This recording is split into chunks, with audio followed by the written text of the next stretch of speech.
Xullas, qaynonam bilan to'ydan oldin urishib tanishganimizda ikkinchi qismi. Birinchi qismda shunaqa massiv negativ oldim qizlar. Bu darajada ko'p odam menga negativ yozadi deb o'ylamagandim. Xo'sh, keyin nima bo'ldi? Shu bilan qaynonam bilan biz Instagramda tanishib qoldik. Men ularni blok qildim va shu bilan hayot davom etdi. Erim meni tinch qo'ymadi, ya'ni kurashdi sevgisi uchun.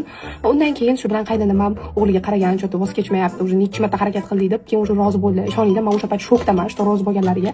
Ya'ni qanaqa meni xursand bo'lib yurmadim, men просто shokdaman, что qanaqa shuncha urushdan keyin men shuncha urishdim Instagramda ular bilan yozishib, g'o'sla tashlab deb. Yo'q, keyin rozi bo'lganlar, mayli baxtli bo'lishsin deb erim tushirishdi uchun oilada eng kichkina farzand, o'g'il farzand, ular faqat 3 ta o'g'il, qiz ularda yo'q. 3 ta o'g'il bo'lsa, ular eng ikkinchi farzand, eng katta akalari qaynakam uylanganlar, o'rtancha akasi hali uylanmagan.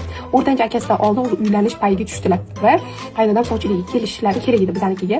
Bu qaynonam bilan urushib qolganimizdan keyin bizlarni uyimizga 4 oydan keyin qaynonam sovchiligiga kelganlar. Sovchiligiga kelganlarda ham ikkilanib kelganlar, qanaqa qiz bo'ladi, nima bo'ladi, kim u, o'zi oilasi qanaqa deb kelganlar.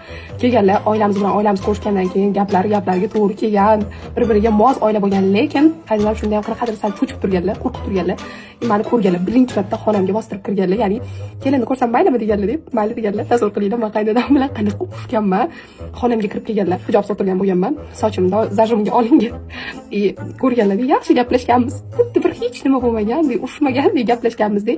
Keyin qaynonam xonamdan chiqib ketganlar. Va nima deb o'ylaysizlar, men uydagilar rozi bo'lganmi, yo'qmi?